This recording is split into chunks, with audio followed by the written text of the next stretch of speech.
माँ की बातें। श्री प्रबोध और श्री मणिंद्र से वार्तालाप।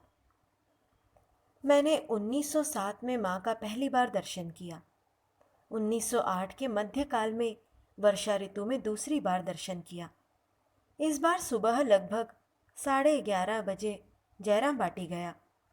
प्रणाम करने के बाद माँ ने मुझसे पूछा, तुम क्या मास्टर महाशय के छात्र हो? मैं, नहीं माँ, मैं उनके पास जाता रहता हूँ। माँ, वे कैसे हैं? तुम क्या हाल ही में उधर गए थे? मैं, वे ठीक हैं। मैं 8 दिन पहले ही गया था। दोपहर में भोजन करते समय मैंने पूछा, इस बीच क्या आपका कलकत्ता जाना होगा? माँ, इच्छा तो है कि पूजा के समय जाऊं। फिर माँ की जो इच्छा। तुम्हारे खेत में धान होता है? मैं, हाँ माँ, होता है। माँ, अच्छा है। हमारे गांव में अच्छा धान नहीं होता। तुम्हारे यहाँ उड़द होती है? मैं, हाँ माँ। माँ, बहुत अच्छा। रात में भोजन के समय माँ ने पूछा, अभी क्या तुम घर पर ही रहते हो? मैं, हाँ माँ, घर पर ही रहता हूँ। मैं बड़ी विपत्ति में हूँ। खूब बीमार था। उसके बाद विवाह हुआ। माँ, विवाह क्या हो गया है? मैं, हाँ माँ। माँ, लड़की की उम्र कितनी है? मैं, लगभग 13 वर्ष। माँ, जो हुआ है अच्छे के लिए ही हुआ है। और क्या करोगे? मैं, मास्टर महाशय ने विवाह करने से मना किया था। माँ, आहा, उन्होंने स्वयं बहुत कष्ट पाया है तो इसीलिए कहते हैं कि तुम लोग कोई विवाह मत करना। मैं, संसार में बहुत बाधाएं हैं। संसार में रहने पर मनुष्य अपना मनुष्यत्व खो बैठता है। माँ, निश्चय ही, केवल रुपया रुपया रुपया। मैं, यह अत्यंत कष्टदायक है। माँ, ठाकुर के संसारी भक्त भी तो हैं। चिंता की बात क्या? मैं निस्तब्ध हो गया। माँ, मेरे भाइयों ने भी तो विवाह किया है। मैं, क्या आपकी अनुमति से? माँ, क्या करूँगी? ठाकुर कहते थे, विष्ठा का कीड़ा विष्ठा में ही आनंद से रहता है। भात की हंडी में रखने से वह मर जाएगा। और फिर हम लोगों ने चाचा ताऊ की जैसी सेवा शुश्रूषा की है, वैसी क्या आजकल की भतीजियां कर पाती हैं?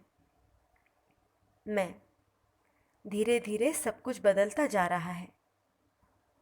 माँ, वह तो है। देखो ना, पहले मैं चींटी भी नहीं मार पाती थी, लेकिन अब बिल्ली को भी एक आध थप्पड़ जमा देती हूँ। ठाकुर कहते थे, यह भी करो वह भी करो। फिर कहते, तू हूँ।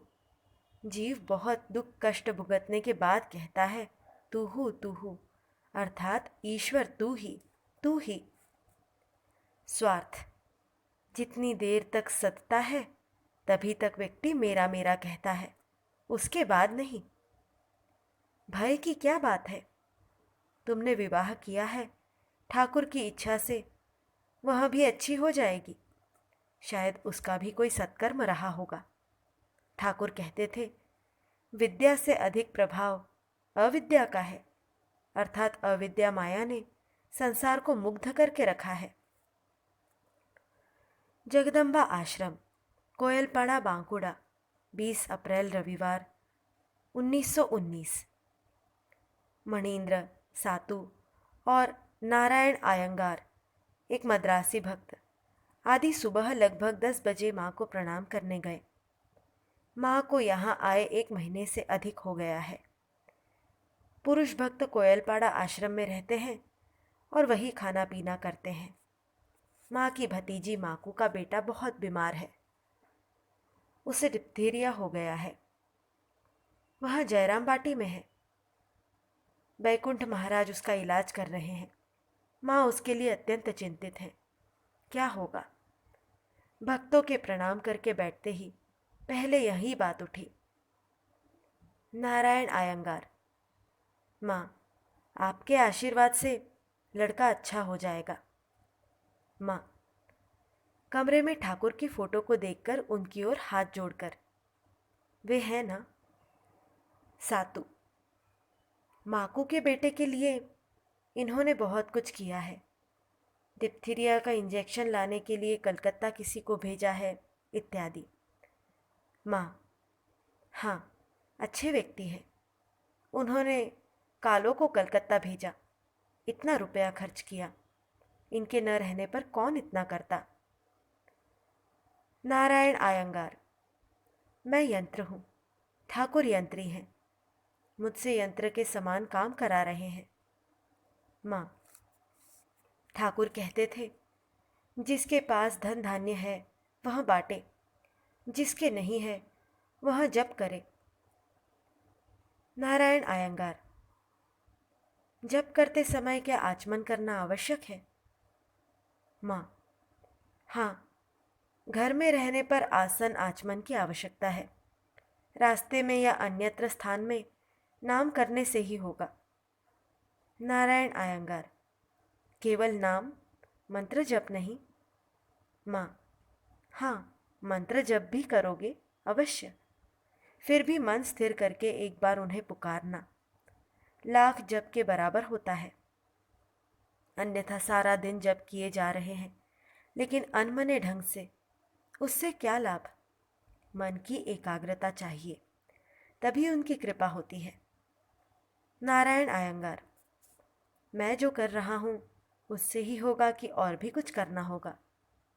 माँ, जो कर रहे हो वही करो, तुम तो उनकी कृपा पात्र हो ही। नारायण आयंगार, 2-3 दिन लगातार अनन्य भाव से पुकारने से उनका दर्शन मिलता है। मैं तो इतने दिनों से पुकार रहा हूँ, फिर भी उनका दर्शन क्यों नहीं होता? माँ, हाँ, होगा क्यों नहीं? यह शिव वाक्य है, ठाकुर के मुख की वाणी है। उन बातों के असत्य होने का सवाल ही नहीं। सुरेंद्र मित्र से उन्होंने कहा था, जिसके है वह बांटे, जिसके नहीं वह जपे, सभी को लक्ष्य करके। यह भी न कर सको तो उनके शरणागत हो। थोड़ा यह याद रखने से ही हुआ कि मुझे देखने वाले एक जन हैं, मेरे एक माँ या पिता हैं। नारायण आयंगार, आप कह रही हैं इसीलिए मुझे विश्वास है। राधु को एक पुत्र हुआ है। संतान होने के बाद से ही राधु बिस्तर पर पड़ी है। उसे खिलाने का समय हो गया है, इसलिए माँ अब उठेंगी। माँ, अब राधु को खिलाने जाऊंगी।